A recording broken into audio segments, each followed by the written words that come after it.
Hello and welcome to video related to categorizing datasets.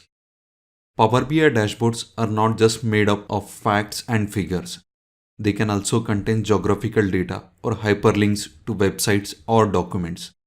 While we humans can recognize a URL pretty easily, we can guess that columns with postcodes and so on. Such intuitions may not be quite self-evident for a computer. So if you want your Power BI desktop to be able to add maps or hyperlinks, for instance, you will make life easier for both of you and the application if you categorize any of the columns that contains the types of data that are used for maps and hyperlinks. So this categorization will mostly apply to the data type with geographical details, URL or barcode.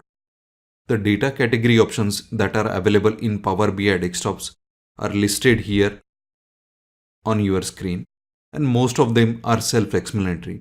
So I won't be explaining each one of them individually as of now. So let us go and have a look at them directly inside our Power BI desktop. So currently if you see, I have opened preparing data for dashboard file, and from this I will be selecting dim category, which contains our geographical data sets. Now I can go and apply the different geographical data category to this particular column. So over here you can see this is states, territory and country.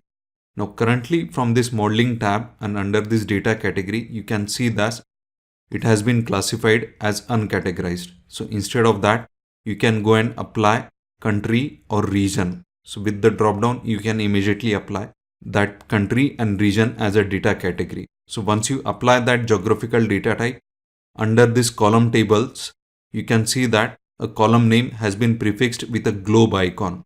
So whenever you apply this kind of a geographical data category, this globe icon will get displayed.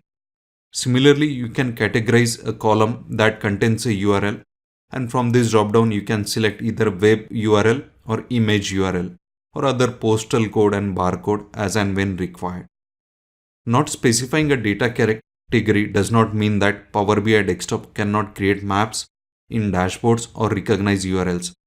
However, the results can't be guaranteed of a reasonable chance of success unless you have indicated to the application that a column contains a particular type of a data category. So you should be careful, or you should make sure that you have identified proper data category to a column. So that is it from my side, guys, with regards to the categorizing our dataset. See you in next video.